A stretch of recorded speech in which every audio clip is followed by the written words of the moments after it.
Okay, welcome to Introduction to Flash for the first class of the fall semester 2012. My name is Jeff Diamond. I'm the instructor for this class. And today we are going to get familiar with the Flash program, and in addition to getting familiar with the Flash program, we're going to go over some of the administrative stuff that's necessary for this online class. That being said, I'm going to start with just going over some of the content on my website. I'm at santarosa.edu/jdiamond. And if you can't find the page for whatever reason, you can always just go to Google and type in Jeff Diamond SRJC. And it's the very first hit. So that'll take you to my home page. As long as you know my name and the fact that I work at SRJC, you'll be able to find my home page. As you can see, my office hours, my office phone is 527-4990, but more importantly, my email address, jdiamond@santarosa.edu. I am very reliable about answering my email, but I do not go into my office that often, so leaving me a phone message is not a good idea. Much better to send me an email. At the beginning of the semester, all students have to make sure to review my schedule page, my FAQ page, and my forum page. So I'm going to spend a few minutes going over that. I click on this link on my home page for the schedule page, and it pops it up into another nice little window that shows you that I teach on Mondays in Petaluma, on Tuesdays in Santa Rosa, and on Wednesdays and Thursdays online. One thing that you'll want to note is that I have office hours on Tuesdays, and my office hours on Tuesdays are in my on the third floor of the Magini Hall in my office up there, and I have those hours from 12 until 2. On Thursdays, I have office hours from 1 until 3, and those office hours are online. The nice thing about the online office hours is that you can be wherever you are, just like we are today, and we can do screen sharing, and it becomes very helpful during projects while you might be having a difficult time understanding something about the Flash interface, or once we get to ActionScripting, you are having some problems with the coding, that I can actually see your screen and I can help you with any issues that you're having. So I highly encourage you to use my office hours. That's Thursday. That's the same day as we have our Flash class. From 1 until 3, I'm sticking around by my desk waiting for people to come into my office. And I'll review how those office hours work a little later. It's pretty straightforward, but it is a separate little tool that I use, and I'll show you how to use that in a few minutes. In addition, we've got the FAQ page.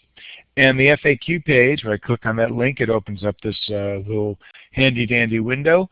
And the FAQ page answers a lot of the questions that I've received consistently over the years, including what my course expectations are, how you get help, homeworks and tests, if you need to set up a website on student.santarosa.edu, et cetera, et cetera. I'm not going to spend much time right now going over that, but I do want you to read through it, and you will see that on the first pre-test, the first quiz that we have for this class, there are a lot of questions that assume that you read the FAQ page. So make sure that you do that. Finally, the forum page. The forum page is on my website, and basically if you have any messages that you want to post, maybe you know something about Flash that you want to share with other people, or some resource that you have, or you have a question about Flash, any of those things are useful to post to the forum, and the way you do that is simply by clicking on that link, and then it requires that you put in your username and password, the one that you created when you first checked into this class on Kate. So those 3 steps are required for all of my students. For my online students, which this class is an online class, you have, if you're in the room with me now, you've already pre-configured your computer to make sure that it runs Illuminate Live. And this is a link that actually walks you through that process. And then there are a couple of things inside of Illuminate that you can set, including your connection speed, and you find that under Tools and Preferences. I'm going to move this the chat window back onto the screen here for a second so you can see it. So there's a familiar window that you have. Yours might look a little bit different, but if you wanted to make sure that your connection speed was properly set, you could choose Tools. And oh, it looks like they moved it. Yeah, I'll have to update that. I really need to. Session, well, no, not session plan. Okay, well, they made some changes since the last time I have updated my notes here. Does anybody have a guess where the connection speed is located now? I'm sure we can get to it. It's just which of the many menus it's located in. I can see that we've got our audio settings there. We've got our chat window that we could change the size of the text in. We've got the ability to raise our hand, etc., etc. And I do not see anything related to our connection speed, which used to be located under Tools Preferences. Maybe it's now, oh, it's moved to Edit Preferences. Okay, if we go to Edit Preferences, took me a little time to find that, you'll see way down towards the bottom should be our connection speed right here. And you can see you can set your connection speed. If you're over a wireless connection, you want to set it up differently. And the reason that you want to adjust your connection speed is it prioritizes keeping the synchronicity between the audio and the video movement on the stage. And in order to do that over a slower connection, it might lessen the quality of the image a little bit, but at least there's synchronicity and it doesn't look like an old Japanese Godzilla movie. So in addition to that, you can also run through the audio setup wizard, and I go to Edit Preferences again. You can see we have audio, video. It tells us which camera we're using. It can also adjust the microphone settings and the speaker settings, but the setup wizard itself would be located under Tools, Audio, and we see that's where it has Audio Setup Wizard. That has remained the same. So those are a couple of the things that you want to make sure that you take care of in terms of how you connect when you use Illuminate. So that's the information on my home page. You see the navigation bar at the top, which is common to all my pages. I have the link to the home page, the schedule page, which we have already looked at. If you roll over classes, you see it shows you the links to my Flash Web Animation class, that's this class, the Intro to Dreamweaver class, and the Intro to Digital Media class. In addition, if you go to the next menu item in my navigation bar, you've got online resources, which includes a link to the forums page that I showed you momentarily ago, and then also a link to my online office.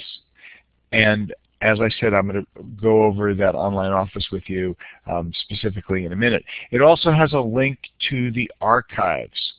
Now, for those times that you cannot make the class live, you're responsible for watching a recording of the class, and that essentially is your attendance for the class. So if you are attending the class live, then I take attendance by seeing that you're in the room with me. If, on the other hand, you're unable to attend the class live, what you can do is go to the archives page, and then when you get there, you click where it says Flash Archives for this class, and then you'd be required to put in your username and password. And as soon as you put in your username and password, I have an indication that you've come into the room and have accessed the Flash video archives. Right now, these two links for Class 1 and Class 2 are dummy links because I haven't recorded those classes yet, but that's how you get to the archives page, and that's how I make sure that you have watched the archives by entering your Kate username and password in order to get into the Flash video archives room. Now, in all fairness, you could always go into the room and not watch them. There's no way for me to determine that, but then of course you wouldn't get the information that you're paying for by taking this class. So that's how you get to the archives page, and that's how that counts as your attendance for the times that you're not able to participate live. I did mention several times that there's an online office, and I just want you to see the process of using the online office. If I roll over online resources, it says online office. I click on that, and it takes you to this Adobe Connect page. Adobe has been kind enough to provide this page for me. And when you get there, you would enter as a guest, and then click on Enter Room. And it launches an interface that it's got a lot of the same capability of Illuminate. For me, it works very good for office hours. And also while I'm here in my office, it actually rings a bell and lets me know that a student has come into the room, and then I would see their name here, and I'd be able to I'd be able to ask them to offer for them to share their screen, and it is a really powerful way to help. I see another student came in. Good. So what I'm going to do just momentarily is I'm going to exit the room, because then I'm going to come back in as the teacher, and then you'll see it's got some of the capabilities I was just talking about. So I'll come back in as me.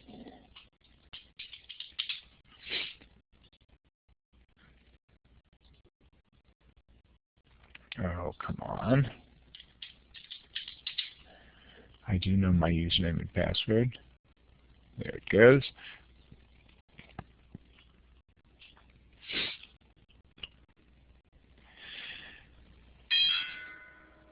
And as you can see, A. Robinson is in the room with me. So I can say request screen share, and then the person who I requested to share their screen would see a little message in this top right-hand corner that said, you're welcome to share your screen. Now, that's not going to function today for demonstration purposes, because we're already sharing our screen inside of CCC Confer, and the programming would get all kind of confused, and it just starts spinning. I've already tried that while I'm in one screen sharing session. I'm unsuccessful in opening up another program and doing screen sharing as well. But the point is that it is easy for my students to come into the room. I will give them the ability to share their screen, as it says here, request screen share, and then they would click on a little icon that says you've been requested to share your screen. It downloads a little plugin for them, and then all of a sudden I see their screen. I can do this right now, and like I said, the chances are, so you should see something up here in the top right-hand corner. A. Robinson should see that, and if they click on that little icon on there inside of the Adobe Connect room, it would, sure, you should try it. So you should see that there's a little plugin that's trying to run for you to enable you to share your screen, which will kick you out of the room and then bring you back in the room. But like I said, when we tried this in another class, the screen sharing wasn't actually working because of the fact that I've got other screen sharings going on at the same time. And you see, as A. Robinson, and I don't know what the A stands for. Oh, she can see, comes back in. Now click on the share my screen in the center of the screen, and I'll probably see this portion of the screen go black and start spinning. Yep, so there it goes. And normally at this point I won't see anything else because there's already a screen sharing. Oh, wait, I saw some movement there. Oh, you look at that. Now I can actually see her screen. So the cool thing is that at this point I would be able to, let's see if I can demonstrate what I want to do here. I would be able to have a look at her screen, and now she's got like a little Escher drawing, one after the next. But if I said to her, okay, launch Flash, then I would see her Flash interface, and then I would be able to talk her through fixing up whatever issues that she was having with the program. So this was just a little demonstration about how when you do come into the online office, I can give you the ability to share your screen. And once you start sharing your screen, I can see what you're doing on your desktop, and that way help you analyze what kind of problems that you're having with Flash or whatever other issues that there are. So I'm going to exit out of my online office here, and I'm going to come back to my Flash web animation homepage. And we've talked about the home button, the schedule, the class links, the online resources. I already showed you the FAQ page, and finally there is the links page, which just provides you links for things like sound links if you need to download some sound files for a project that you're working on, or for this class specifically, there's information about Flash, some basic instructional video tutorials. I have links, a whole set of links for that, how you can create full Flash websites, examples of Flash enhanced websites, as well as examples of Flash enhanced digital stories. And we will touch on those as we proceed during the semester. So let's go back to the Flash homepage. And the same thing is true if, let's say, you couldn't find my website, you just Googled Jeff Diamond SRJC. You could even do Jeff Diamond Flash homepage SRJC, and it would take you to this page. We already reviewed the instructor information. A couple of things that are relevant at this point are the required materials for this class is this Flash CS6 Professional Digital Classroom book. Now, I just received the book from the publisher 2 days ago. One of the challenges of teaching software that just comes out is that the materials for it, the textbooks, are very often very late. So I can't tell you how many things are different between this book and the last book because I haven't sat down with the two books side by side to see the differences. Suffice it to say that the required book for the class is is this Flash CS6. If, on the other hand, you have the CS5 book, it would probably work for most of what we're doing, but I can't tell you for sure, as I already said, that it's going to work for all of it because I haven't sat side by side with the two books yet. So for now, I'll just tell you that the required materials for this class is this Flash CS6 Professional Digital Classroom book. I'm going to give you a resource for finding the book online at a good price. I'm going to copy that title, and I'm going to go to addall.com, and I'm going to paste in that title over here. And before I continue on, I'm going to copy the URL from addall.com and put it in the chat window. And now everybody can just use that hyperlink. By the way, if you ever watch the recording of a class, all of the hyperlinks in the chat window are functional. So I'm going to now say Flash CS6 Professional Digital Classroom, and it takes me to this link. I click on that link, and addall scours through about 36 different online bookseller websites, and it found at textbooks.com, it found it for $26.03, and then at Amazon at $26.98. So there are some very good online prices available for you to get the book. Another thing that I want to mention is that if you Google Amazon.com Student Prime, you'll see there's a link to Amazon Student. The great thing about Amazon Student is that you can get, let's see where it says it. I'm going to log out of my account because it's probably, come on, sign out. There we go. Okay, let's try that again.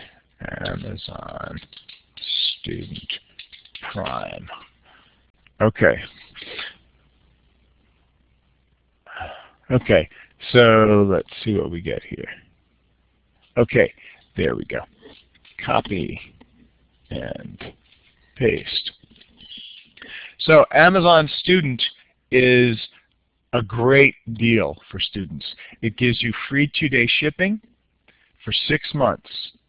That saves a lot of money. Free 2-day shipping for 6 months. It's usually $3.99 to get the Prime shipping. So it saves you, essentially $4 every time you use, every time you find a product that's available for Amazon Prime. It has to be a product that's available. And the way you get it is when you click on the link that I put in the chat window, you click on Getting Started, it asks you if you're a new customer, it's going to ask you for your email address, and it has to be an EDU email address. Well, the fact of the matter is that at student.santarosa.edu, you can request your EDU email address, and that's what you need to get free shipping. So if you went to student.santarosa.edu, you can see an application for a student account. So make sure that you get yourself your free student email account by following the instructions on the student server. And once you do that, you'll be then available to apply for Amazon, apply for an Amazon Student Prime membership, which gives you free shipping for 6 months. So it's a great deal, Amazon Prime. I got my free shipping for 6 months, and then after that I signed up to continue to get the free shipping, which for regular people costs $79, but for students and teachers it's $39 a year. And for me, it was well worth it. So I encourage you to, at the very least, get your 6 months of free shipping from Amazon by getting your student email address from student.santarosa.edu. Any questions at this point about the book and the best places to get the book and Amazon Prime?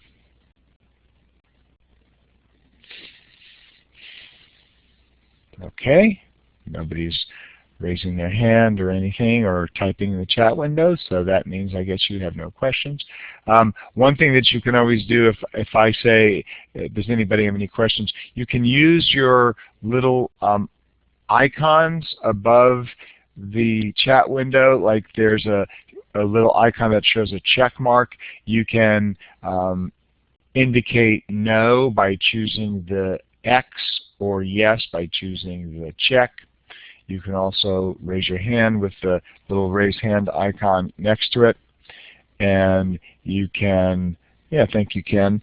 And you can also use the little smiley faces or applause or whatever else. Confusion, approval, disapproval. If I'm going too fast or too slow, you can use the icons that show up in the little emoticons list as well. Okay, so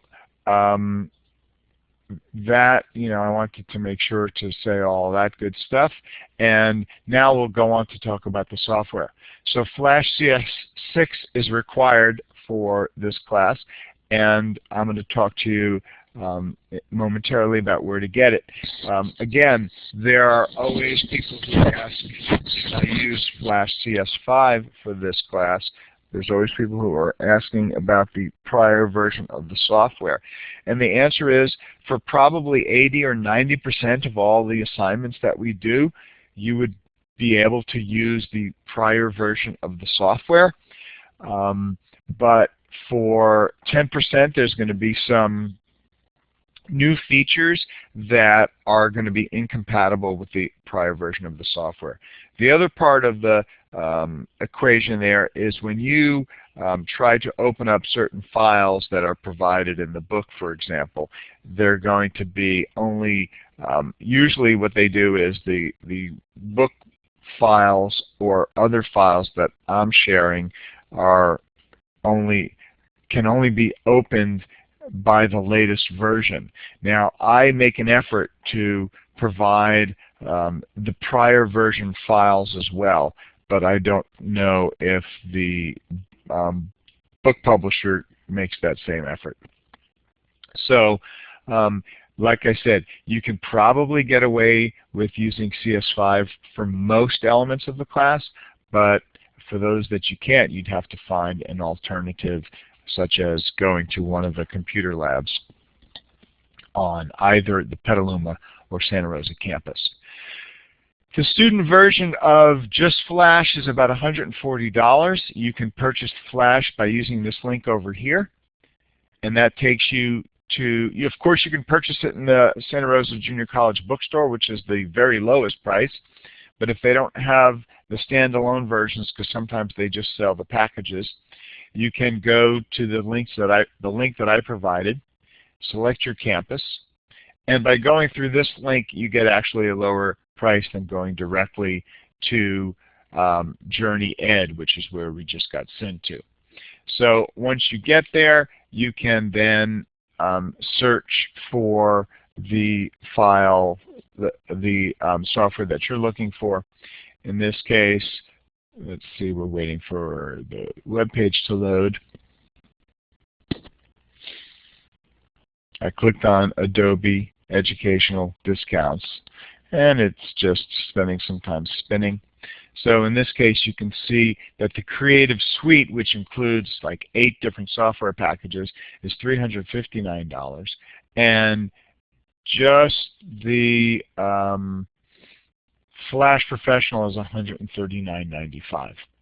So you have to make some decisions about that. Keep in mind, you always have the option of using any of the labs on either the Petaluma or Santa Rosa campuses that have the Adobe Creative Suite installed. Okay? So we've looked at the required materials. As I said earlier, we meet every Thursday from 9, and I finish up the lecture and demonstrations by 11:30.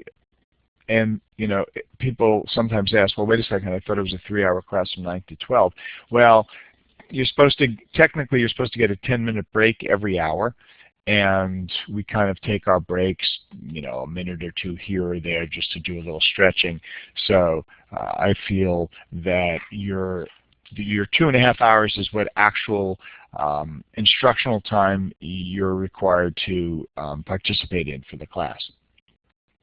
So the procedures, once you get to this home page for Flash, are to select the syllabus link and read it, and then go through your check-in process by clicking on this link, and then selecting the assignments link every week to complete all the steps for each week. So quickly, the syllabus is going to be a lot of the same stuff we've already talked about. I'll just click on that. And you can see it has that general information. It talks about computer access. It talks about the same required materials. It talks about the student software, that Flash CS6 is preferred, but CS5 can be used for some of the exercises. And most importantly, for most students, it talks about the grading and procedures, that there are 6 homework assignments. So there's not a homework assignment every week, because you're going to be kind of toggling between completing exercises in the book and assignments that you're going to be actually turning into me. So those 6 homework assignments range from 2 to 8 points. There's a midterm, a final, and a final project, which are worth 20 points each. And finally, there's an evaluation at the end of the semester for 2 extra credit points. Online classes, as I said earlier, you're required to either participate live in these sessions or watch the archives, and I walked you through how you get to the archives. There are online midterms and finals, and you're responsible for taking them within the time period that's been allotted. What I mean by that is that there's no time limit on the test, but they're only open for 1 week each. So when the midterm is due in the middle of the semester, I open it up for an entire week during the time before the due date. So it's open for a week before the due date. So you have any time within that week to take the test. I only accept 1 late assignment per semester. Since the first day you already know the due dates, then you should be making an effort to organize your time accordingly. Okay, let's see. We talked about the syllabus. We talked about the class check-in. We talked about the online recordings. Now let's talk about the assignments page. And this is where we'll be able to jump from here into looking at the Flash interface. So on the assignments page, you see there are tabs for every week.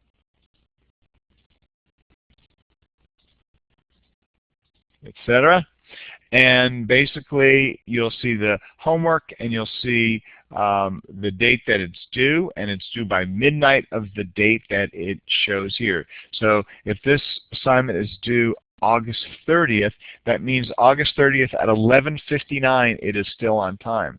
August 31st at 12:01, it is late.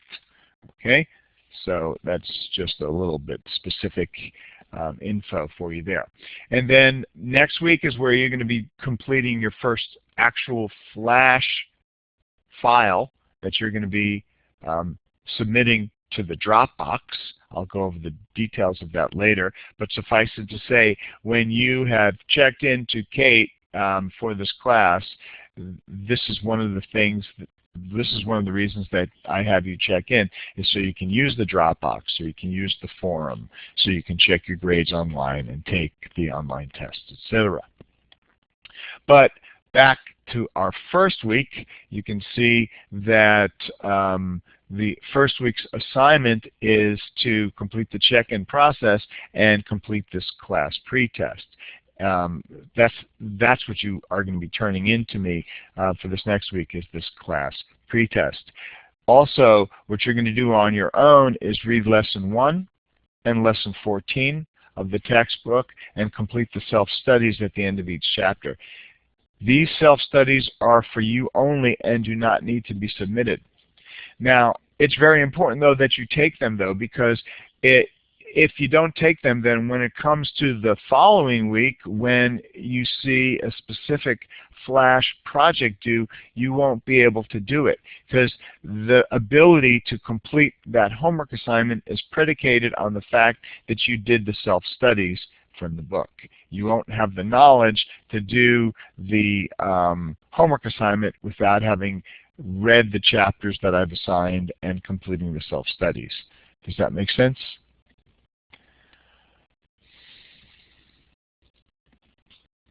Thank you, Ken. Okay, so without any further ado, I'm going to launch Flash here, and I'm going to share that with you.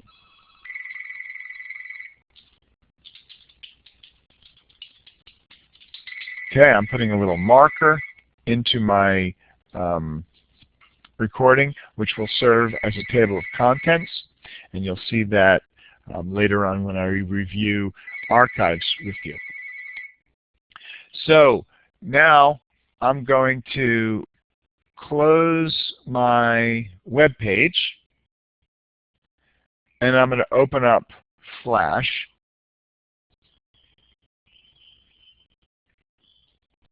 Okay, and what I'm doing here is I am going to take you through the Flash interface. So there's a couple of things that I'm going to point out to you before we get started with the files. First of all, we're in the Flash interface. In this area right over here, we call the stage. This area outside of the stage is called the workspace. So those two things are important to keep in mind. We've got the stage, we've got the workspace.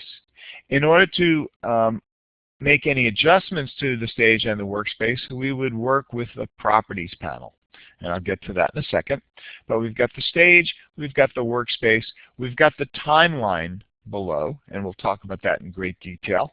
And then files that are associated, panels that are associated with the timeline include the Output panel, the Compiler Errors panel, and the Motion Editor panel, which will be a very important one to you. In addition, we've got the panels to the right of the stage. Those include the Color and Swatches panel, Align, Info, and Transform, Code Snippets, Components and Motion Presets, as well as the Project panel. Now, next to that, and I'm going to minimize that, next to that we've got the Properties panel, which is super important for us today, the Library panel, which for today is, you'll get a little exposure to that as well, and finally the Tools. Now keep in mind, the location of all of these elements is based on the current workspace that I'm using. And the current workspace that I'm using is the Essentials workspace. Now some people like to use a different workspace than that, and that's absolutely fine. As a matter of fact, you can even customize the workspace, create your own workspace as you go along. But whichever workspace you use, keep in mind the location of the toolbars may be different. For example, if I choose the Animator workspace, it puts the timeline on top, it puts the tools in this little window over here, and sets up the panels on the left-hand side. And in a lot of ways, I do like the Animator workspace quite a bit. One of the things that I like about the Animator workspace, hello, give me a little bit of control here. Let's try it this way. There we go. One of the things that I like about the Animator workspace is that I can see the timeline, but I can also see the motion editor if there was some kind of motion going on here. Let me just create a motion tween. And even though there's nothing in that tween, you can see the motion editor comes up, and now I can control the X position of the element that's along the horizontal axis, the Y position along the vertical axis. I can control the rotation, skew the object, scale the object, apply color filters, and control the type of animation that occurs in terms of how fast it enters, how fast it leaves. That's called easing. Okay, so all of those elements can be controlled when I start getting into the motion editor and through the properties panel as well. And I'll leave this set up the way it is right now because this is a little bit more transparent, a little easier to see all of the panels that we are probably going to be using. Animator is now my new favorite workspace for Flash. Okay, so we've got our stage, we've got our workspace, we've got our timeline, we've got our motion editor, our properties panel, our library, our color and swatches, alignment and transform tools. Even if we have multiple scenes, we have the scene window over here and motion presets down below. Keep in mind, you can make any changes to your workspace that you want, and you can save them. So if I went up to here and say I wanted to create a new workspace, first of all, I'd probably need to rearrange some things first. So let's see what type of things that I'll rearrange, just because I want to show you how. Okay, I just got a good idea. Okay, there's this new tool called the Toolkit for Creating JS, which is JavaScript, which allows you to output Flash to a HTML5 page. And what I'm going to do is I'm going to take this panel and I'm going to group it with scenes. And now I'm going to say Animator. That's the current workspace. I'm not going to say Animator. I'm going to click on the little arrow next to Animator, which gives me access to all the workspaces.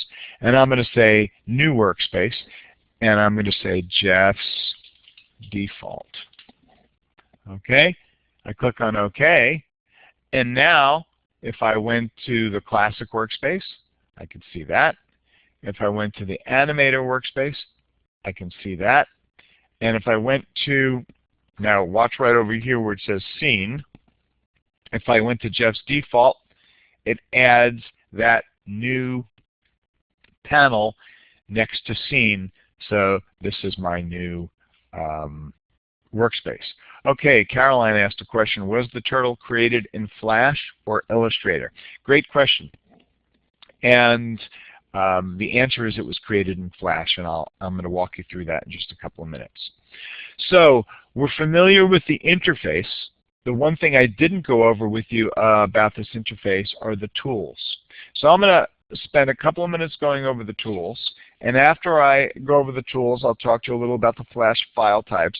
And then once we create a new document, I'll go over specifically this little turtle, which comes from lesson 1 in the book, and kind of walk you through how it was created in Flash.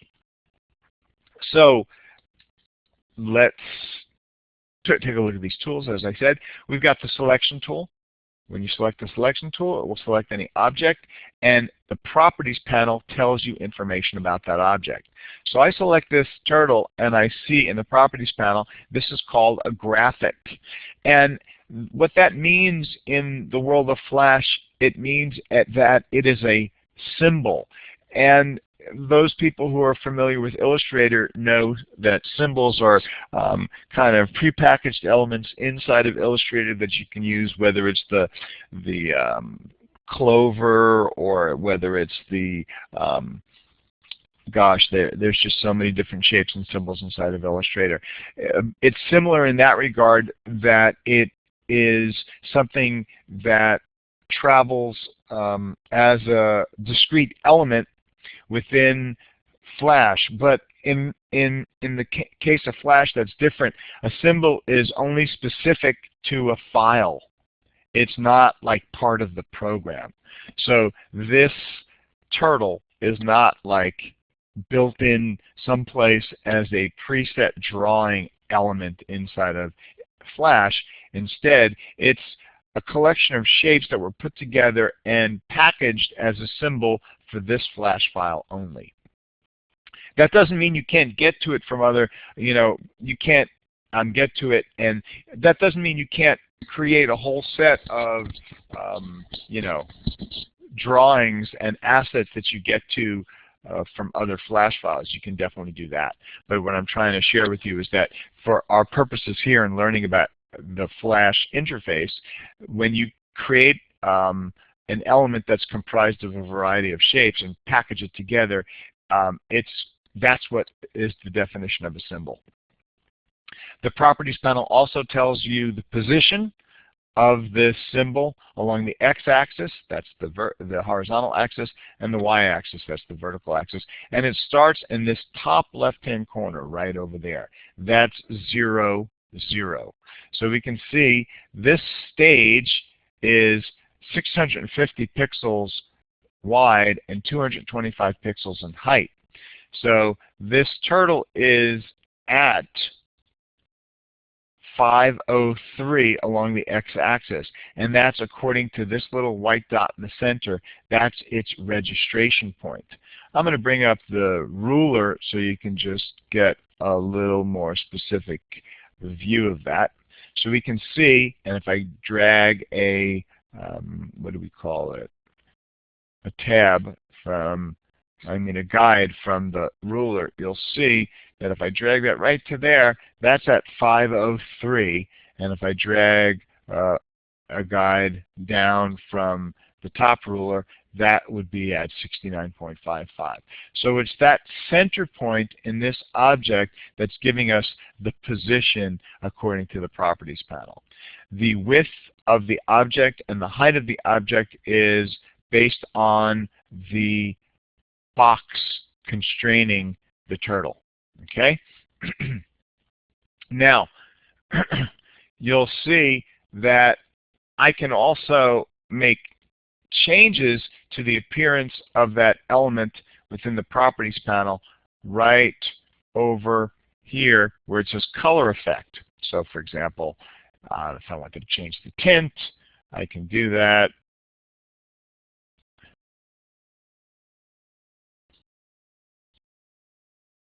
Okay, et cetera, et cetera. I can mess around with that. I can also affect, if this was animated, how many times it looped, et cetera. But for right now, I just wanted to point out to you that this object is a symbol that's on the stage. And I'm pointing these things out so we can get a really solid grasp of the Flash interface. So again, back to the tools. The selection tool allows me to select this object and move it around. I can also hit the V key to get this to the selection tool. Next to it is the subselection tool. Using the subselection tool, it doesn't look any different right now. I'd have to go into this turtle and break it up to be able to use the subselection tool. So I'll show you what I mean by that. If I double-click on the turtle, I'm going to use the regular selection tool to do it. If I double-click on the turtle, you see it's made up of all these different parts. It's got the head and the feet, et cetera, et cetera. So if I use the sub-selection tool when I get into, I'd have to even go a little further down. So now I'm drilled down into just the shape of the head. Now with the sub-selection tool, I will zoom in so you can see. With the sub-selection tool, you see what I have are a set of Bezier points, Bezier curves and anchors. So I could use the sub-selection tool to select that anchor and then use the direction handles to, give him a little bump on his nose, etc. Kind of reshape the turtle and make whatever necessary changes that I want to it. So the sub-selection tool is useful for allowing you to get to the points on the vector shape. Keep in mind, yes, Flash is a vector-based program, and as a result, we can make those types of adjustments with the sub-selection tool. The next tool we get is the free transform tool, and I'm going to go back out to seeing the turtle just the way we're supposed to see it, which, let's see, zoom out just a little bit more. Okay, so I have the free transform tool, and it's kind of a funky keyboard choice. It's a Q to get to that key. And with the free transform tool, I can rotate, I can change size, I can flip it, I could right click and get to the various other types of things that I can do to free transform, such as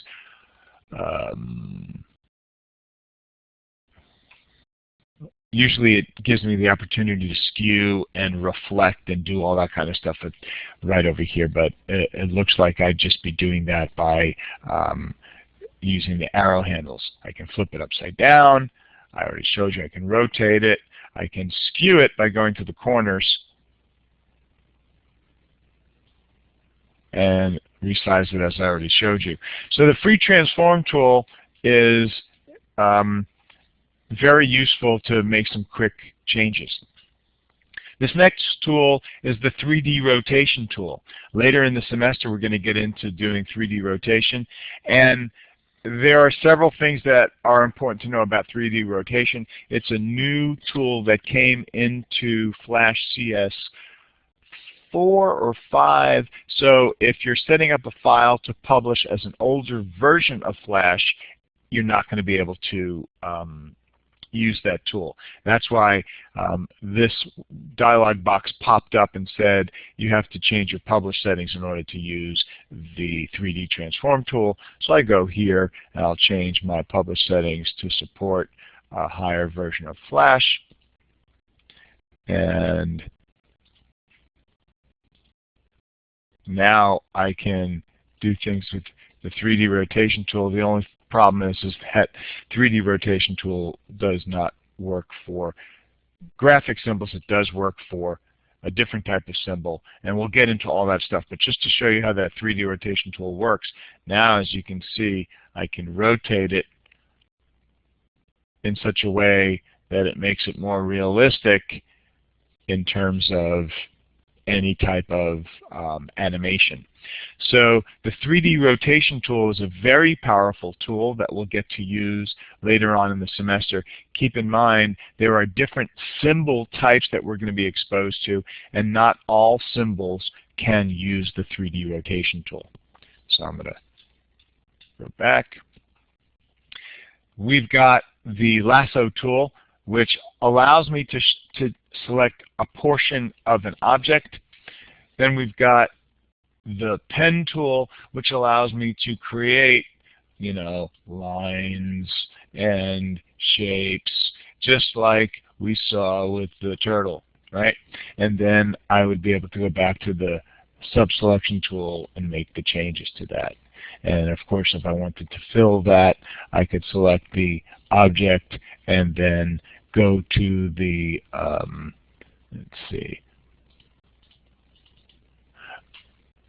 go to my properties panel and change my fill color so that there was some kind of opportunity to give it some fill on the inside.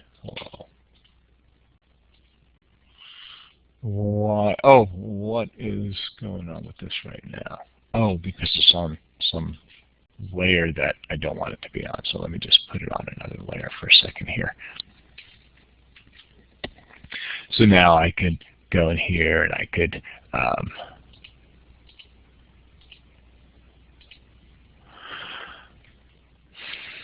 fill that shape, and then go back to my sub-selection tool, and then,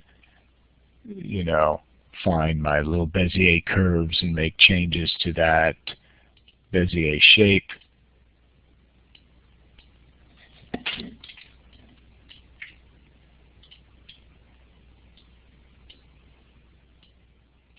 Okay, so the pen tool, it works like with any illustration program, any vector-based illustration program. It allows you to create a vector, and then you use that in combination with the sub-selection tool to control it. Text tool, I'll come back to that in just a second. Line tool, pretty straightforward, great for straight lines. You can hold the shift key down and make sure that it's going to work at a 90-degree or 45-degree angle. Then you've got your rectangle, your other shapes, and then one of the nice things that you've got here, besides the rectangle tool and the oval tool, you've got your rectangle primitive and oval primitive. These are pretty interesting. With an oval primitive, as an example, you can see it looks like I drew a circle, which I did. It shows you in the properties panel. This is called an oval primitive, but you can do things to that circle like adjust the inner radius, adjust the end angle, the start angle, right? And that's kind of cool. Once you start animating those pieces, that's kind of fun to play with. You can do the same thing with the rectangle primitive, where for that you can do things like curve the corners or kind of create inverse curves with it. And then finally, you've got the poly star tool, which serves as either a polygon or a star. So you can see by default it's going to create a polygon, but if I go to options, I can choose star and start drawing stars. Now, you'll notice that if I publish this right now, getting back to what I mentioned about the stage, is that all of the stuff in the gray area is outside of the stage, outside of the workspace, on the workspace, and it would not show up in a browser window when we published it. So if I chose F12, I believe, is the keyboard shortcut, but I'm not going to do that right now just because sometimes various other programs are going to conflict. So I'm going to say Control how about, where's my publish? Yeah, we'll go that way. File, publish.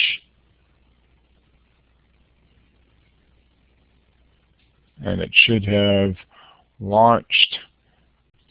No, it didn't do it. That's what it's supposed to do, is publish. File. Let me go to my publish settings. It's got the HTML wrapper. Yep, so that should be publishing it.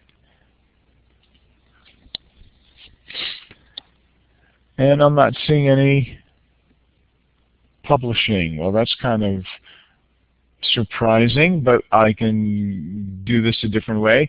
I'm going to say test the movie in a browser. There it goes. And as you can see in my browser, part of that star was cut off. We don't see that polygon at all. And the reason is because that was outside of the stage. And then we see this little turtle that shows up just for a second, or actually for 1/20th of a second. The reason that that's happening has to do with the timeline, and I'll explain that to you right now since we're dealing with it.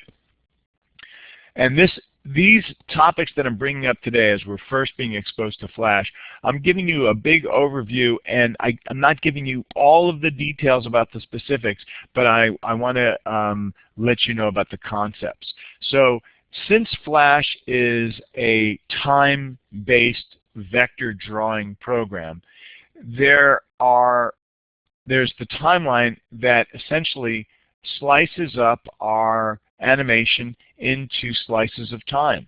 And the slices of time that we're using, in this case, is 24 frames per second, as it says right over here. So each one of these slices right here in the timeline represent 1/24th of a second. So this little turtle is showing up for 1/24th of a second.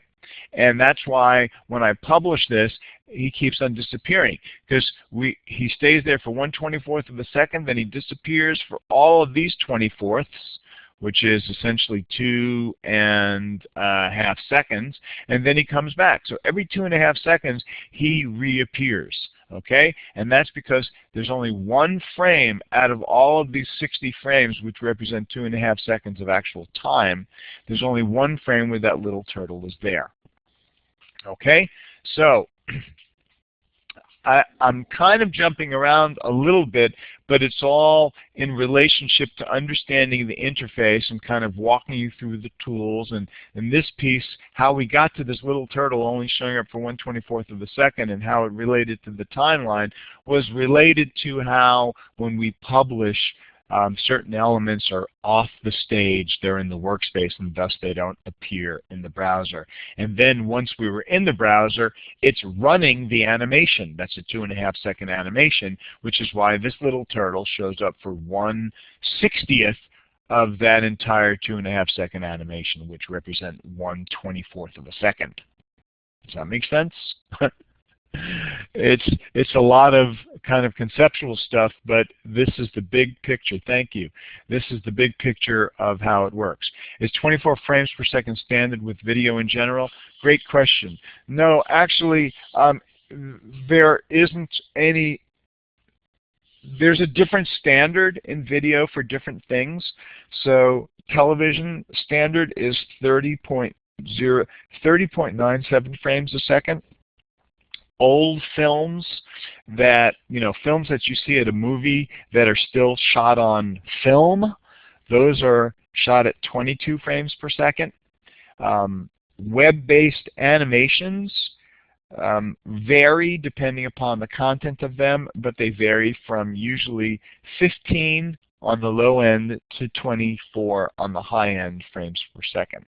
Suffice it to say, the more frames per second, the larger the file size, but the smoother the video. Okay? So, yes, exactly. So, continuing on with the tools, we've looked at all of the tools. I skipped over just temporarily the text tool. We went to the line tool, the shape tool. The pencil tool is like for free-form drawing. If you want to use the pencil tool to draw, you can just draw any shape you want. Being really sloppy here, I'm just using a mouse, so it's hard to draw with a mouse. One of the things about each of these tools is you'll see at the end of the tool list, there's this little icon. And these are the customizations of each of the tools. So the icon at the end here is going to change according to the tool. So for example, if we go back to the Polystar tool, you see the icon that's showing up here is a magnet having to do with snapping to objects. If we go to the line tool, it doesn't change here, but if we go to the pen tool, well, that stays the same. How about if we go to the brush tool? Okay, if you go to the brush tool, you see there's a whole bunch of icons that are associated just with the brush. Okay, so the icons that show up at the end of the toolbar are specifically related to the tool that you've chosen. So those icons are contextual. I'm going to go back to the pencil icon, and you see when I was drawing before it was coming out kind of boxy. I have a choice of making it straight, smooth, or ink, which is reflecting the exact shape that I am drawing. But if I want to go to smooth, for example, and now when I draw with the pencil, it kind of smooths out my rough edges there as I draw. So even though I kind of had a little bit of a hiccup there when I drew that, it smoothed it out a little bit. So those are the customizations that are associated with that tool. Then we've got the brush tool, which also comes with the spray brush. We've got the deco tool, which is a great tool. The bone tool, which has to do with creating walk cycles, having to create an armature, essentially, in an object that can animate, and we'll be using that extensively. Our paint bucket, our eyedropper, those are pretty standard tools. The eraser tool and the hand tool, which moves your stage around, and your zoom tool, which allows you to either zoom in or out. We're going to have a whole class where we're able to focus on the tools, so I'm not going to go into any greater detail about that now. I'm going to go back to the beginning of this turtle, and I'm going to address Carolyn's question about, was the turtle created in Flash or was it created in Illustrator? And we're going to move on. I'm going to point out something to you here about this turtle. The turtle is made up of many parts. As I showed you earlier, in the Properties panel, it tells you it's a graphic. When you have an object in Flash, because of the fact that it's made up of many parts, you actually have separate timelines for each of the parts. It can get very confusing at the beginning. The thing to keep in mind is that in the scene that you're in, then by default and 99% of the time, you're always going to be in scene 1. What happens is when you start drilling down into an object that's comprised of pieces, subsections, you're going to see this information right here where it says scene 1 change. So I'm going to double click on this turtle, and you see now it says scene 1, and then it says turtle, and my timeline looks different. Okay, because now I'm inside of the turtle object and I'm dealing with the components of the turtle object. Now if I double click on the head, it takes me inside the head of the turtle on scene 1. And this is the timeline specifically associated with the head. Now, getting back to that question, how do I know the turtle was created in Flash versus Illustrator?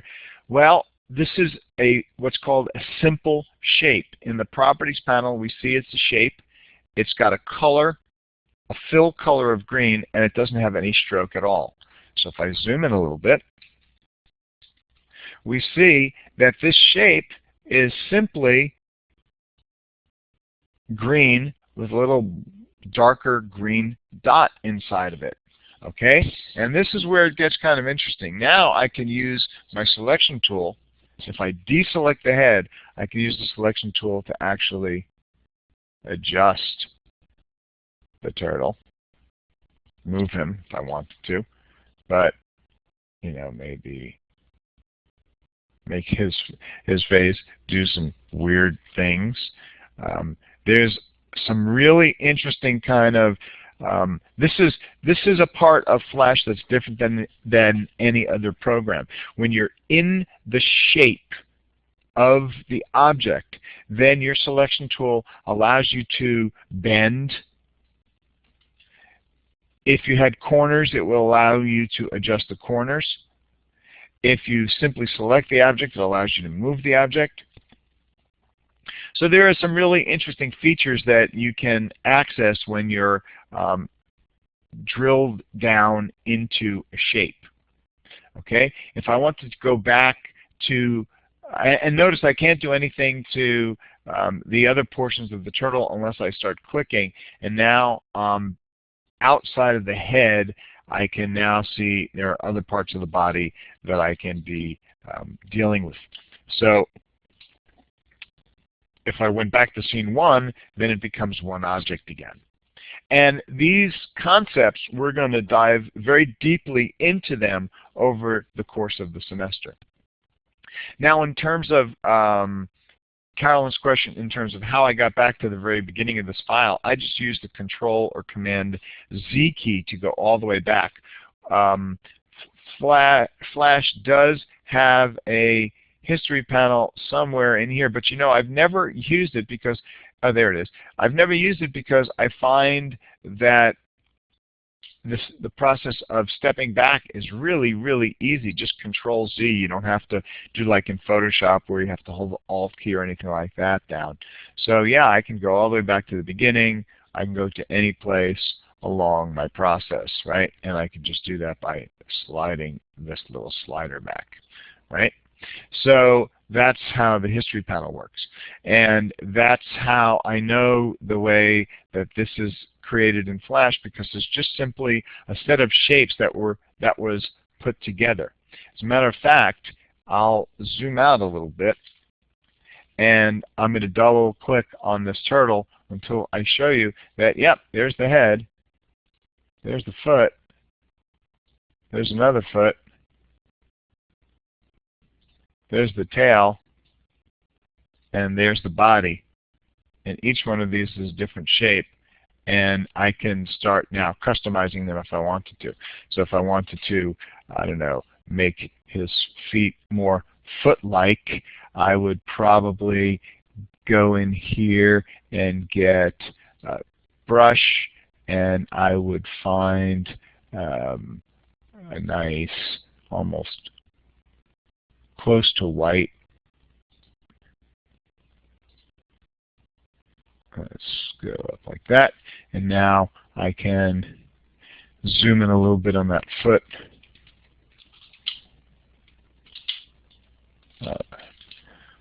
Come on, I zoomed in. Now I'm using the space bar. There we go.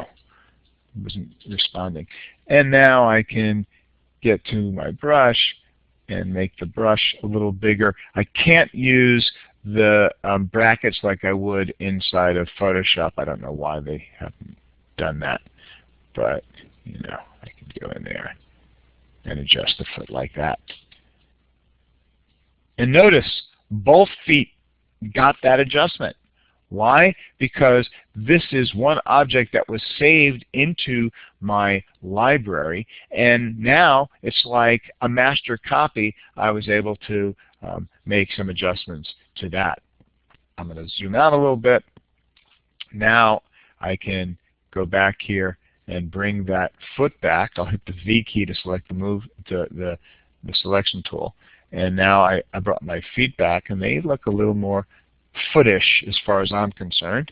The tail, I want to make it a little more squiggly maybe, so I can double click on it.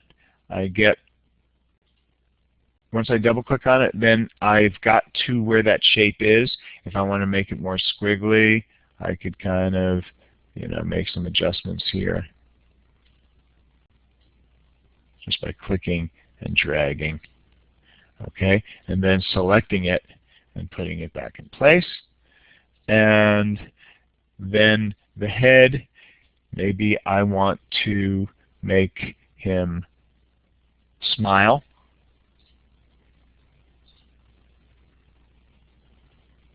So I'll, oopsie, I did that to the head itself. Didn't want to do that to the head. I wanted to do that to the brush. So there's my brush. Okay, I'll take that fill color, and I'll give him a little smile. I'll make my brush a little smaller.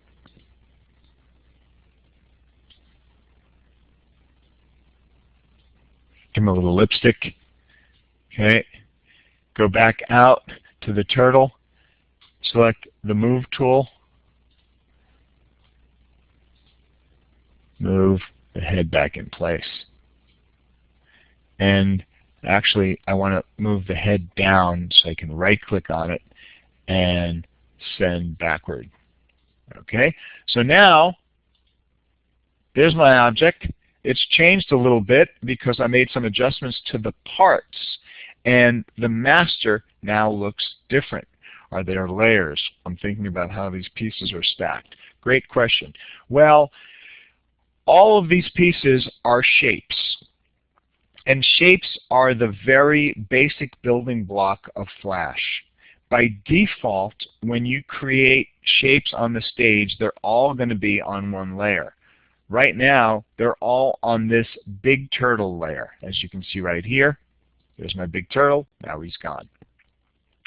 I can take the shapes and split them off into different layers, but by default, shapes themselves are on one plane within one layer. If I wanted to, the head and the feet are behind the shell, so to speak. Yes, they are. But that's because they have been grouped together. You see here, we've got the head and we've got the foot and the turtle itself, which has this grouped element here that says drawing object up in the top right-hand corner of the properties panel. Each of these pieces are, when I double-click on them enough times, they're just shapes. But when I group them together, whether it be by turning them into symbols and them showing up in the library, or by just grouping them and them showing up in the properties panel as a drawing object, it's when I get them to that level that they are able to be sent behind or in front of each other.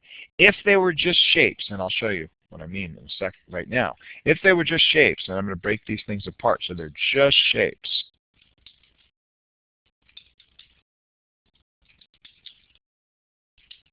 And I'm breaking them apart by going Control B for break apart.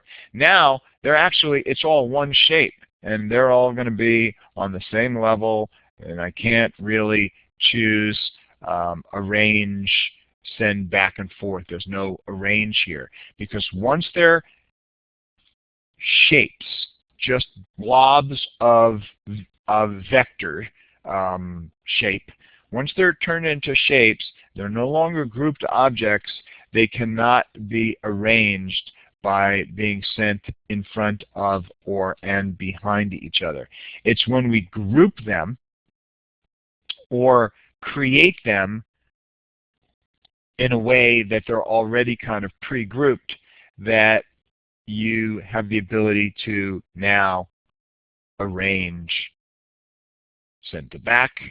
Now the head is sticking through, or arrange bring to front. Okay, so the concept of drawing shapes versus, and then taking those shapes and either converting them into symbols or grouping them into drawing objects, that's a fundamental concept of Flash that we're going to be exploring in great detail as we continue the semester. Does that make sense in terms of, you know, what I've shown you so far? Okay, great. Thank you. Pretty much, yeah, pretty much. That's a fair answer. I mean, this is all a brand new kind of paradigm of working that makes, you know, these are all different concepts that are kind of very specific to Flash. Flash is a program that is really different than most any other program in terms of the way that the tools work, etc., etc.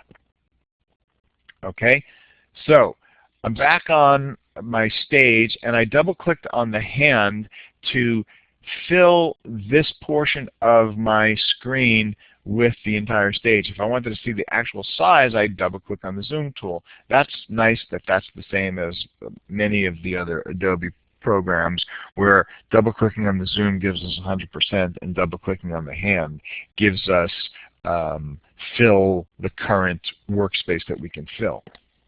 Okay, I want to just touch with you about file types in Flash. The working files that you're working with are FLA files. Right over here we see it says FLA. So that is a working Flash file.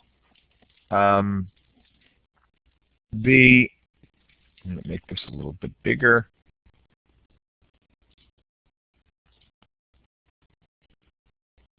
Where is my text size over here? Yeah. Okay, so .fla is your working Flash file. When you publish a Flash file, what you publish is an SWF file. SWF actually stands for Shockwave Flash, right? Or Shockwave file. Back, it's an old name that dates back to the days of Macromedia products. But this is what you work with within the Flash program. This is what is generated on a website, or you know, for the most part, you're going to see them on websites. And in order to manipulate FLA files, you need the Flash program. In order to view an SWF file or interact with it, you simply need the Flash player, which is a free download. Then you have another file type which has to do with Flash movies, and that would be called an FLV file, Flash video file. And you also have another version of that called an F4V file. So these are all different Flash files that we're going to be exposed to over the course of the semester. These two are Flash videos. This is the published Flash file, and this is your work in progress Flash file. Okay? So those are the various Flash file types that I want to just touch base with you about. Creating a new document is really easy in Flash. File new, like in most programs. The nice thing about this is that you have your general and your templates. Now, inside of Flash, by default, you're going to be creating an ActionScript 3 file with a width of 550 pixels and a height of 400 pixels at a frame rate of 24. Those are the default settings. You can also control the background color right from this new document window. Okay? And you can change how often it auto-saves. Okay, so for most of what we're doing this semester, we're going to be saving ActionScript 3 files. The one thing that I want to point out to you is that Flash has a great set of templates that I'm going to spend a couple of minutes exploring with you right now. So instead of selecting New Document and then clicking ActionScript and saying OK and having a blank screen, which I just did, I can close that. Instead, if I go File, New, and I can say, I want to see what kind of templates are hiding in here. You'll see there are all kinds of interesting templates, from advertising layouts, which just kind of give you a sense of what a banner ad would look like, you know, on a Google website or something else. You can create templates that are specific for Android. You can create a file from templates that are specific to Android. You can create animation templates, and you can see some of them include this candle, this car. I'm going to open up this car for a minute. And one of the nice things I like about the templates is that there are little instructions in the templates that allow you to examine how the templates were created. So this, and the instructions show up in your timeline. So if I didn't want to see the instructions, I could just click on this little icon, this eyeball icon, and those instructions disappear.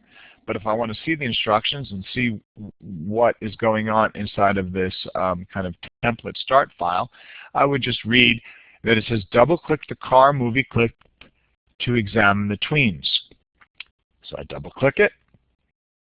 And notice my timeline has changed. And just like I was talking about earlier with the turtle, I am no longer in scene 1. I'm inside of the object that's in scene 1.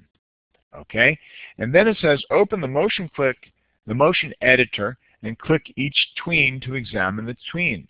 So if I click on this tween, all of a sudden this motion editor has become live, and it shows me some really interesting things. It shows me that there's some kind of motion that's happening right there around frame 5, and then again at frame 8, and the car's kind of, the lights are kind of blinking on and off, and the car seems to be like a low rider. It's kind of going up and down a little bit. So that's the extent of this animation. But examining what's going on in the motion editor is a way to get exposed to some of the things like the basic motion that's occurring, the movement that's occurring along the x-axis. And as you can see, if you follow this, basic motion x is staying the same, but the y-axis is changing. Take a look. We see this little green dotted line that's barely visible right over here. And that's the change in the position of the object along the y-axis over time. So from frame 11, it changes the y-axis location like this. It goes 220, then up to 221, then back to 220, then up to 222, then back to 220, then up to 222, then back to 220, and etc. So we're seeing there's these little sets of motions that are occurring in here, and of course we'll be building all of these things later on down the line. But the cool thing is that I can take this really easily, this little car, and let's say I change my stage for a second. I'm going to go in here, I'm going to change my stage, I'm going to make it wider, and I'm going to make it taller. Okay, and I'm going to center the object on the stage again. Okay, let's move this up a little bit. And for now, I'll just get rid of those instructions, and I'll get rid of this. Where is that background? Yeah, I don't need that background. Good. Get rid of that background. And I'll even change the stage color. And there's my car on a different stage color. And this is an object that animates just by itself. So I'm going to move it here, and I'm going to just publish this for a second so you can see that it's doing this little flashy thing. Now I'm going to get rid of this background layer just because it's a distraction for me right now. There we go. So now what I can do really quickly and easily is I could go like this. I'll create a new layer. I'll move it down. I will get my pencil tool. I'm going to hide the car. I'm just going to actually show the outline of the car for right now. Okay, by clicking this little box in the timeline, I can see the outline. I am going to make sure that I've got my pencil tool with smooth option set, and I'm going to go like this.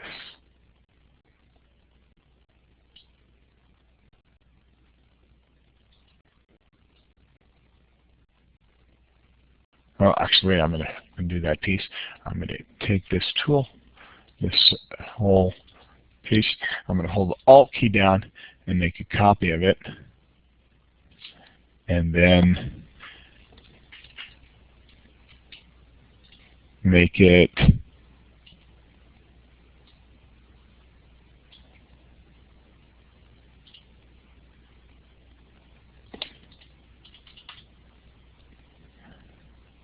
kind of, let's see, go like this a little bit. A road, that's right. That's my idea. I'm going to make a road. Okay, and I'm going to actually make one more copy of that. Hold the Alt key.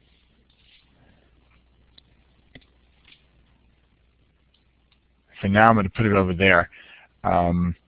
And since the, oh yeah, I'm going to change the stage color again back to black. I'll make it gray. Okay, and then I'm going to take this section of the road and turn it to white, and then I'm going to turn it to dashed, and I'm going to make the scaling of the dashed let's see, where's my scaling here?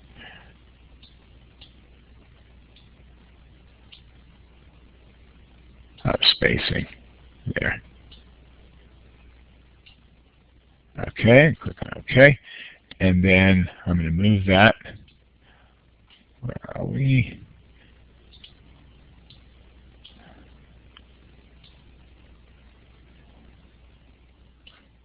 Okay, and now I'm going to lock that layer. I'm going to go back to this movie clip, the car, and select the car, and make it a bit smaller at first. Put it up over here. Then create a motion tween that goes out to here. And there are things that I'm just doing in terms of the creation of this that you will see later on as we learn to do it. But I basically want to show you how. Let's see. Let me just pull this card out to here now and make the card bigger.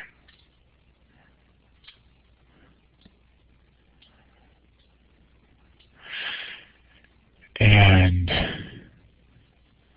let's see what I can do with this here. Yeah. Just like that. So now, it's not going to be super interesting, but you can see there it goes.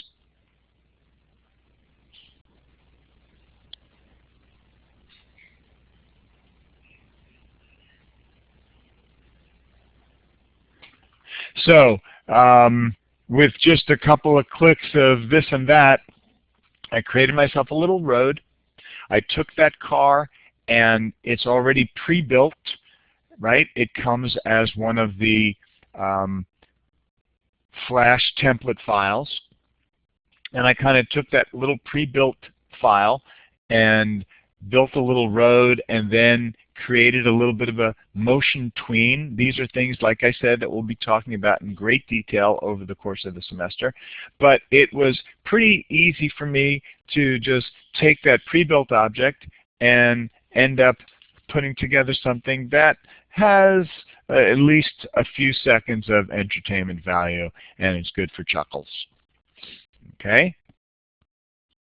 So, getting back to what we were talking about in terms of File New. When you select File New, one of the things that I want to encourage you to do is to explore the templates, to see how they're put together, and see if you can understand a little bit more about Flash by opening up those templates and just looking at them work. So like here, we can see, oh, there's snow coming down. Gosh, how does that work? Well, let me go into this file and tear it apart and see what I can figure out. Okay, I see there's instructions layer, then there's this actions layer. Actions, we're going to have to do some programming, it sounds like. Then I've got this snow layer, and basically I'm just going to spend my time examining the files and figure out how I can learn how to do Flash by spending some time inside of the templates. Okay? So any questions about some of the little things that I did when I put that car onto a road? I mean, it has some steps involved, but I'm happy to respond to any questions that you may have in terms of how I did that. I talked through some of it, but I just kind of did some of it as well. So you have any questions about how I put that together or created that? No? Think you can? Caroline is typing. It makes sense so far. Good. Okay. So we talked about the stage, we've talked about the workspace, we've talked about the tools, we've talked about the colors. The colors and the swatches I didn't really cover too much. Suffice it to say that this is a set of web-safe swatches, but you can add colors to swatches very easily. If I went over here into colors and I said I like that color right there, I can then choose, let's see, I forget how to do this. Yeah, I can then select Add Swatch, and now I go my swatches, and I just click on the paint bucket, and now I have a new swatch. Actually, two of them were added, okay, because I had already added one. So I can go in here again, and then I say, hey, I want something a little greener, and I can click on this little drop down, add swatch. Now if I go to my swatches, you'll see that there's that green one as well. So it's really easy to add swatches. Can you pull colors from other places outside of Flash? You certainly can. You can choose here, load. You can add colors. You can replace colors. You can, let's see, where's my load colors? Add colors. Oh yeah, add colors. When you select add colors, you can pull in any type of I forget the file type that's associated. Yeah, the Flash color set or a color table set also. So an ACT file or a CLR file or any other GIFs that you wanted to pull in. Okay? And there are some Pantone presets somewhere in here. I'd have to dig around. I don't really use them that much, but easy to pull in other colors. The property inspector we looked at the panels and the groupings, the timeline. I'll just spend a couple of more minutes talking through the timeline with you and showing you a couple of features about it. Change the size of the stage over time. That's a really important question, and the answer is ActionScripting allows you to change the size of the stage over the time. But you can't like have one scene where the stage is one size and another scene where the stage is another size simply by creating a new scene. Let's say I said scene and I said new scene. Okay, now if I change the size of this scene, if I went back to the first scene, the new scene is going to be the same size as the second scene. So in order to change the size of a stage over time, you have to get into ActionScripting in order to do that. Okay?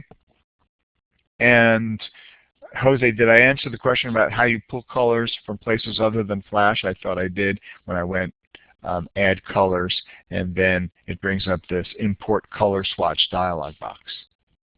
Is Flash always RGB? Yes, Flash is RGB because it's a program that displays on the web or on a monitor of some kind. It doesn't really work. Yeah, sure. It doesn't really work in a print environment. So Flash is an RGB program. Let's see what else. Okay, back to the timeline. So a couple of things about the timeline. You can see you can create new layers by clicking new layer, right? In order to throw a layer away, you have to select the layer and hit the trash. In order to rename a layer, you double click on the word and give it a name, new road. If you want to have one layer in front of another, you actually drag it down. Okay. In order to take an object from one layer and move it to another layer, it's very clunky. I'd have to take the car, I'd have to cut it by going Control or Command X. Then I have to select my other layer and I'd have to paste it, but I would paste it in place. So I can either go Edit, Paste in Place, or go Control Shift V, right? So that's how the layers work. You can create new folders of layers. You can also play an existing timeline if there's, right now we only have one frame in here, so nothing's going to happen.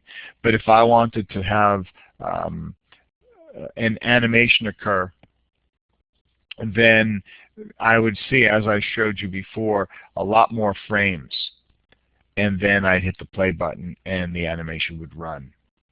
Also in the timeline you can see you can change the frame speed. You can change, yeah, that's the one thing. You can also see what the current frame you've got selected is. And you can also change the size of what are called the frames that are showing up in the window, the size of the frames. I could say I want large frames. So now I could see a little more detail about what's going on inside of each frame. Or I can make it tiny so I can see a lot more frames within my timeline. Okay?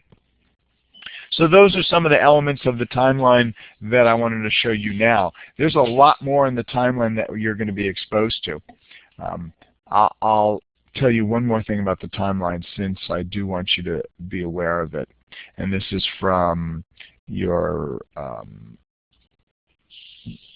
Flash lesson here. And you'll see that, let's see here, we'll use this one.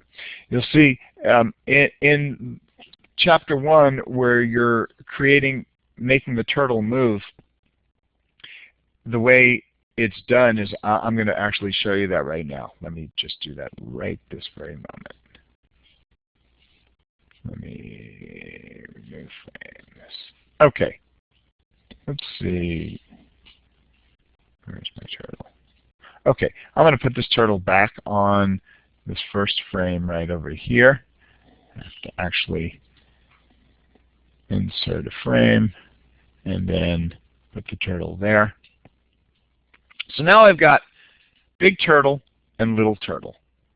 Okay, and the reason that I'm showing this to you is because I want you to know a little bit more about what's going on inside of the timeline. So if I want this big turtle to walk across the stage, I could right-click on the big turtle and create a motion tween. And by default, it creates a 24-frame motion tween. That means 1 second. If I wanted this to last for 3 seconds, I would stretch this out and do the math and come up to 72. And now this turtle stays on the stage for 3 seconds. If I hit the play button, you'll see it gets to the end, and the little turtle's gone because the little turtle's only there for 1/24th of a second. If I want this big turtle to walk across the stage, all I have to do is select the last frame in this case, choose the turtle, and move him to there. So now, if I hit the play button, the turtle walks across the stage. If I want the little turtle to walk across the stage, I can do the same thing. I can go to frame, I can say insert, create a motion tween, which by default makes it over 24 seconds. And since he's little, he's got a lot of energy, but he gets tired quickly. So what I'm going to do is I'm going to take this turtle, little guy, and I'm going to have him move to the end before the big turtle gets there. And then I'm going to have him kind of stay at the end. Let's see, let me try that again.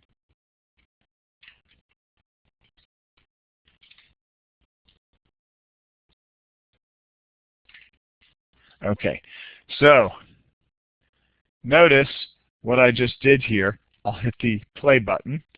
The big turtle goes, the little turtle gets there first, and then he just kind of hangs out.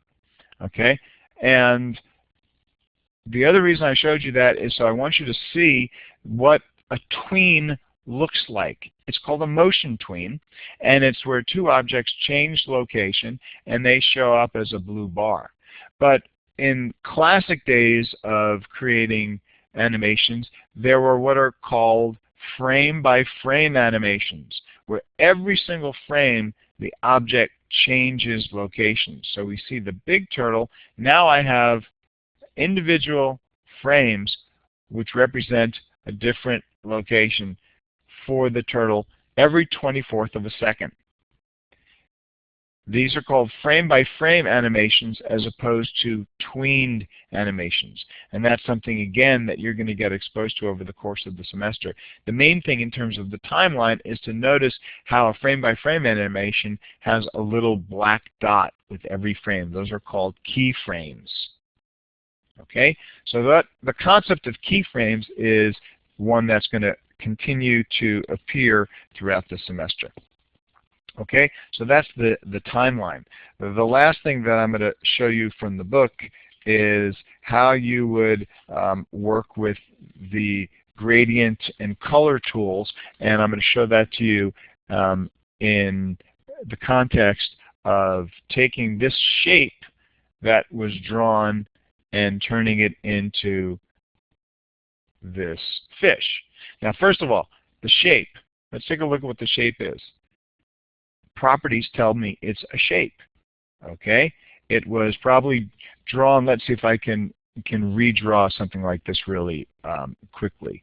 If I was going to redraw this in the fastest way possible, I would probably select the oval tool. I would choose my paint bucket and choose that same color. And I would get rid of my stroke for now. And then I would draw a shape. I don't know what just happened with that first little click right there. Get rid of that. Okay. It's not the same size, but that's okay. And then, I want something like that. Let's see what I would use to do that. Okay, I'll try this. I'm going to go like, let's see. I'm going to use my pencil tool, and I'm going to draw this. It's stippled. Let's change that to regular.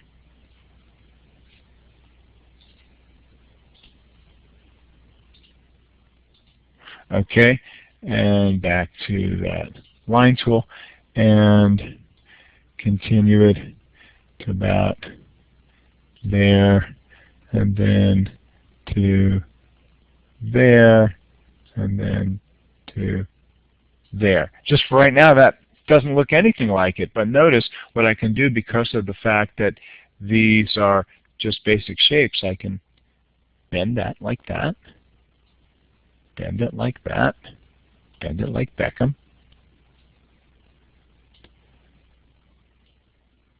Okay, it's not exact, but it's getting closer. Let me pull this out of here.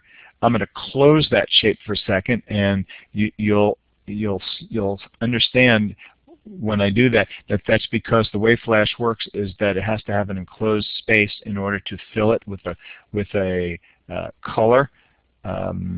So I'll take this and make sure that I can close the gaps there. I just did that. Now I'm going to get rid of that what's it called, stroke.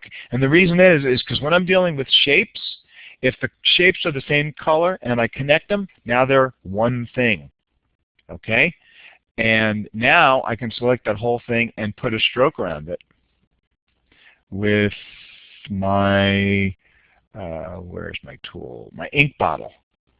And I can say, you know, I want a black stroke around it. So, okay, I just made that little shape like that. And let's assume that I went through a similar process to make the fin. Okay, so you can see it's invert corners and primitive oval. You can do. We're actually going to use the primitive oval in a minute to get something else going here. So let's just keep on with this for right now. I'm going to take this stuff here and move it because my guy, he's a little funny looking, but you know he's challenged, and that's important to have a challenged looking fish, because in the world of fish you need to have a lot of energy to keep up with what's going on out there. So sometimes it pays off to have your life be a little more challenging. Notice that when I roll over a corner of a shape that I created, I can make some adjustments to it.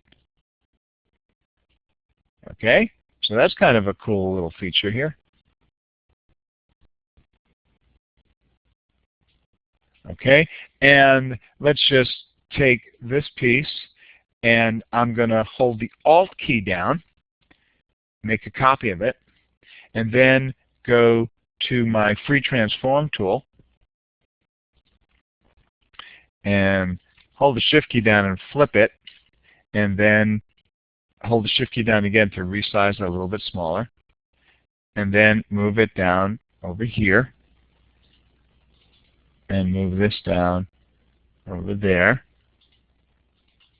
And now you'll notice that I'm starting to get something similar to what I see there. Now I can get rid of, I'm going to get the selection tool, and oh, this is really an interesting tool to use. I'm going to select the eraser tool, and I'm going to erase lines.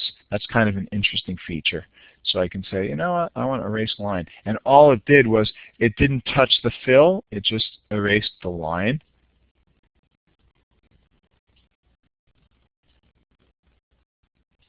So I can do that. And now, let's look at this done. Okay, interesting. I'm going to now take this selection tool again, choose my yellow, and I'm going to go to my swatches and choose a gradient. Okay? And I'll do the same thing with these yellows. Choose a gradient for that. Double click to choose the fill. And now I've got something like this. But what I can do here with, where is my tool for this?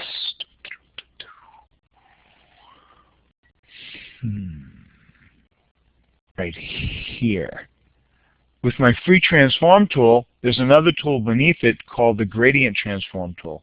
I can now change how this gradient applies to this shape.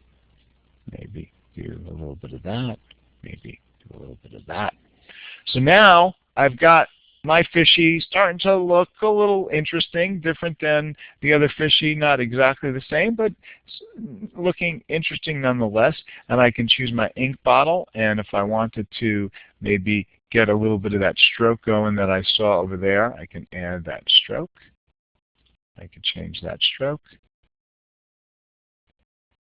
My ink bottle allows me to do that. Now, we were talking about that primitive transform tool. I can select my oval primitive, and with black, primitive oval, let's see, I want it to be black on the inside also.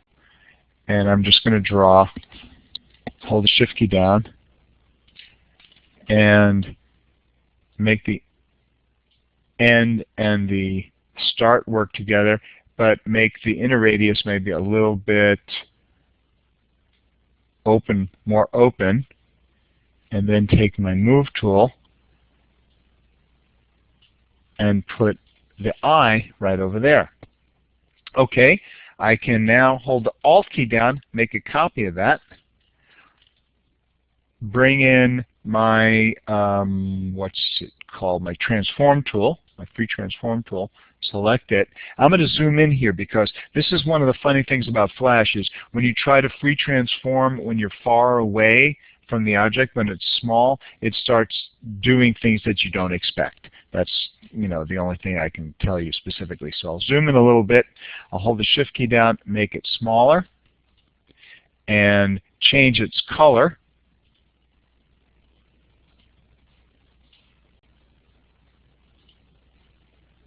I want it to be bluer.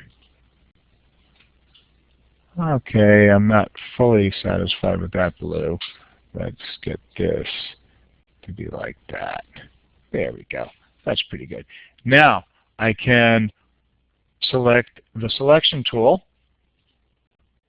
hold the Alt key down, make a copy of it, and another copy of it, and again with the free transform tool, make the copies a little bigger, a little smaller.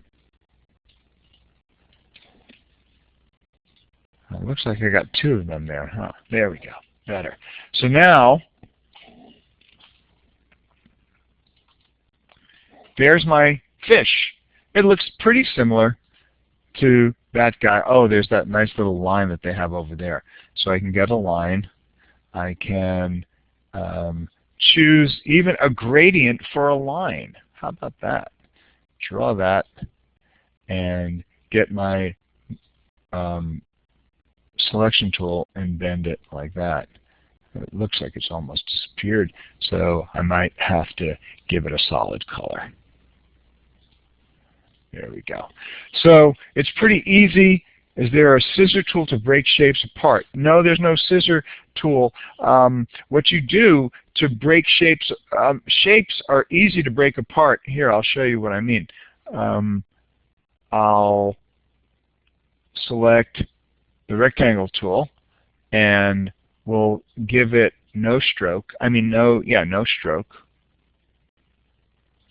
And we'll give it a fill that's very obvious. So there's that. And then I can select the oval tool. What just happened? Where did it go? There it is. I'll select the oval tool and I'll draw another shape. And watch what happens when I take one shape that's on the shape layer and have it collide with another shape on the shape layer. When I deselect it, now thinks it's one shape. Looks a little like a toilet there. But if there were different colors and one collided with the other, and I deselected it, then reselected it, it actually took a chunk of it out. So to break shapes apart, there's just a whole bunch of different ways to do it. I mean, you can use the free transform tool and then just select portions of the shape, and then that portion disappears. Another way to do it is using the free transform tool. You can kind of bend it in, bend it out, all kinds of things like that. But there's no scissor tool directly, if that answers your question.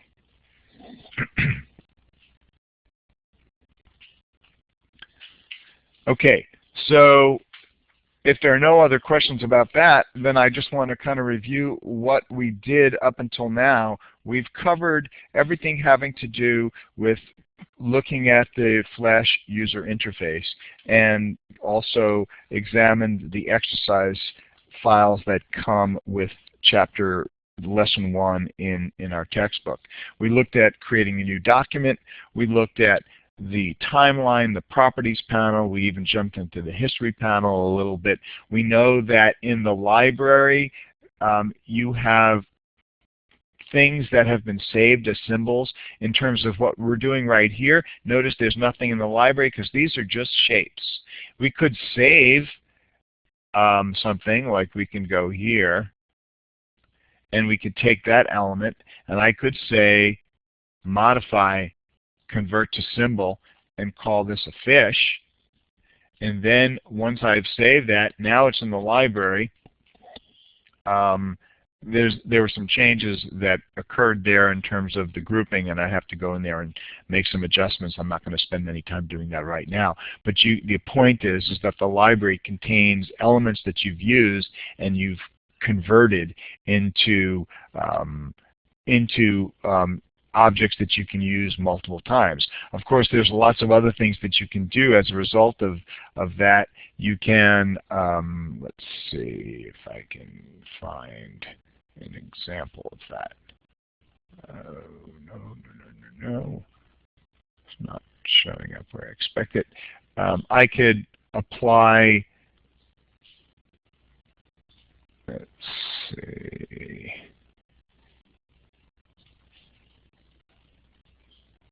Where is, no, maybe. Now I'm trying to find filters. It doesn't look like it's in the same place, but I'm used to seeing it. But I can apply filters to this, like drop shadows and things like that, which could make it look kind of interesting. I'm not going to find that obviously right this moment because I'm digging around and I'm not finding it. It's there somewhere, but once an object is a shape, there's a lot more flexibility with it. So we looked at the fact that you can have rulers. You could say view rulers, and that can help you pull out your grid lines and find out locations of objects in terms of their registration points that be the center point of that object. We looked at opening documents. We looked at the stage and the work area, the difference between those. We covered an examination of all of the tools, as well as the swatches and the colors, the various panel groups. We looked at the workspaces associated with Flash. Animator is a really nice workspace. Classic is also a nice workspace. We also looked at using the gradients, and also underneath this free transform tool, when you are using gradients, you can kind of mess around with the gradient transform tool. I'd have to be inside of the fish to do that, and inside of my object, and then I can start moving around the elements inside, the color scheme inside of there. I could also arrange this now that I'm in here to the send it to the back. And the nice part of that is that, let's see, come on, let's go back there. Arrange, send to back. So the nice thing is that, well, let's see if I can bring this to the front. Here. There, oh, jeez. Let me try to do something here for a second.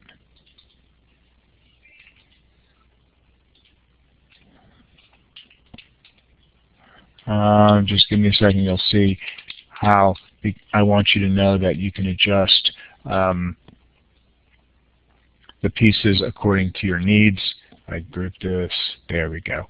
And now I can move that back here, and now it can be back in the front of that other of the fins. And the point of that is, like I said earlier, when you're dealing with just a shape, they're all on the same plane. Once I group them together, and I can use the Control G key to group objects together, or Command G if I'm a Mac user. Once I group those objects together, then I can arrange to front, send to back, that kind of thing.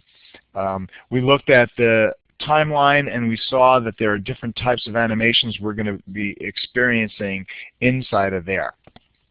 To finish up for today, I want to just point you to Chapter 14, because you're required for this first week to read Chapter 14 and Chapter 1. And the reason that I jumped to Chapter 14 is because it talks about publishing your movie. And since it's very important to become familiar with publishing, I want you to read through that chapter.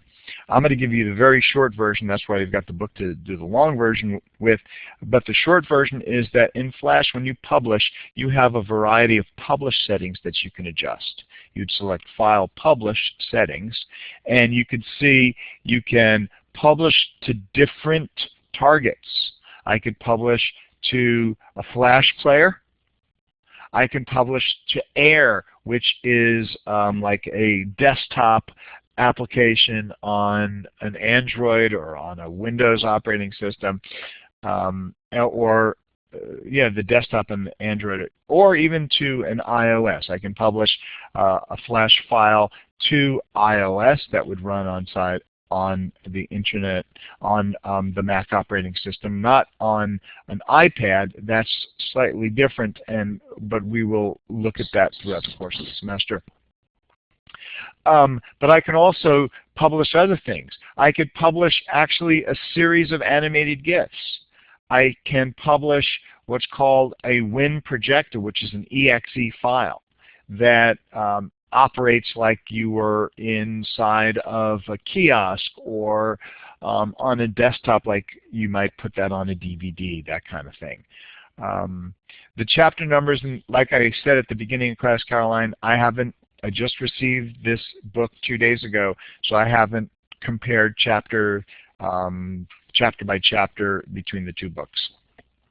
You can publish a Mac projector. So even if you're on the Windows side, you can publish an executable file that will operate on the Mac side. So these are some of the elements having to do with publishing that I want you to become familiar with and show up inside of Chapter 14. You'll also see that you can create multiple profiles within your publish setting. Right now there's just one default file. You can also, when you publish the HTML page that the Flash file sits on, there are a lot of things that you can do to, for example, publish it so the web page detects what version of Flash the end user is using.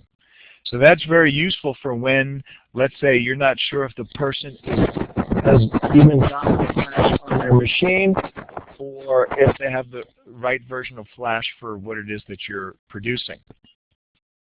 I'll show you what I mean. If I select Detect Flash Version here, and now I click on, let's see, I'll do it like this. I'll click on OK. Now I'm going to go to a browser, and I'm going to have to find a browser that allows me to disable Flash momentarily. Let's see if I can do that with Google. I mean with Chrome.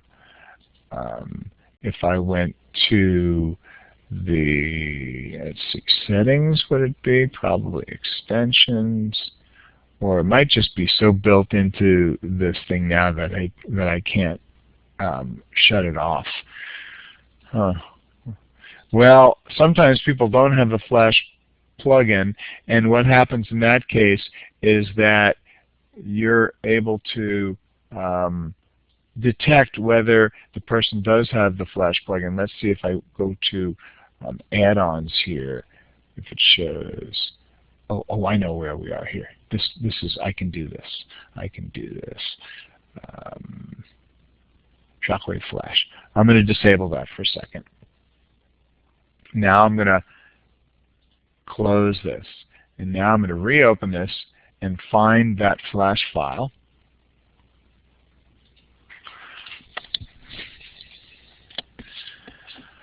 Oh, goodness.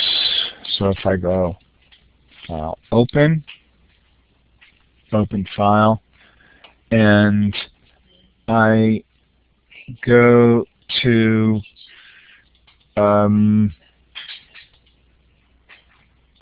let's see, where is that file located? All of this is just to show you where is it? All of this is just to show you what happens when you have the publish settings set up to detect the Flash player. So give me a second to find that. Let's see, Flash and FL Lessons, okay. Okay, so now I click on Open. No, oh, come on, I'm trying to open this in the darn web page. This used to be so easy. You could just say File Open, and you could open a file in with your web browser. Ah, goodness. Let's see if I can try this another way. Let's see here. I'll go to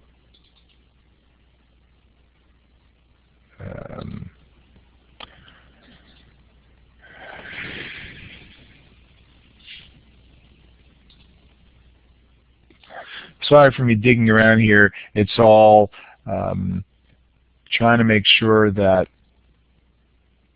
you see what's cool about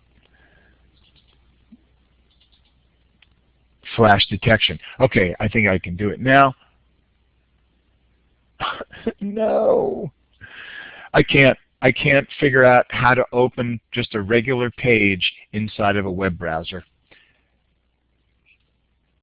Sometimes when they keep on updating browsers, I think to myself, gee, I'm not going to update anymore because I know how the browser works, and it just is not useful to do that. I can see that at least some people are getting tired. That's fine. We're just about done. The main thing that I was trying to show you here has to do with the Flash settings, and this is going to be the last thing we're going to do for today. And that is that if you choose your publish settings in HTML wrapper, then your ability to detect the Flash version allows you to make sure that the end user has Flash installed on their browser. So in summary, to wrap it up, because we don't want waning attention spans. To wrap it up, we're going to make sure that we have Chapter 1 and Chapter 14 read for next week, and that we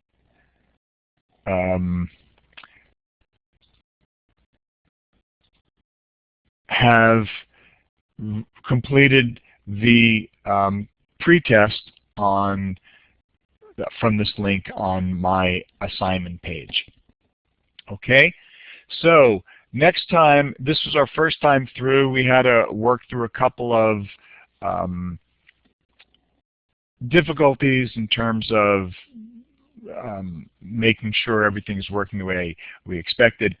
But if there are any questions, I can answer them now. Otherwise, we're going to finish up for the day. So do we have any questions from our participants? No questions. Thank you, Ken. Thank you. So we're going to, yes. There's nothing to submit. As it says, these self-studies are for you and do not need to be submitted. But the pretest is what is submitted. So yes, there's one thing that is submitted when you click on the pretest. Okay? Okay, thank you all so much. Next time, it's a good idea for you to just give me a reminder when you need a break. The only thing I heard about that was just about 5 minutes ago. So if we do need a break, please give me a heads up a little bit earlier, and I'll make sure we get the break. Otherwise, thank you so much, and I'll see you next week. Bye-bye. Thank you.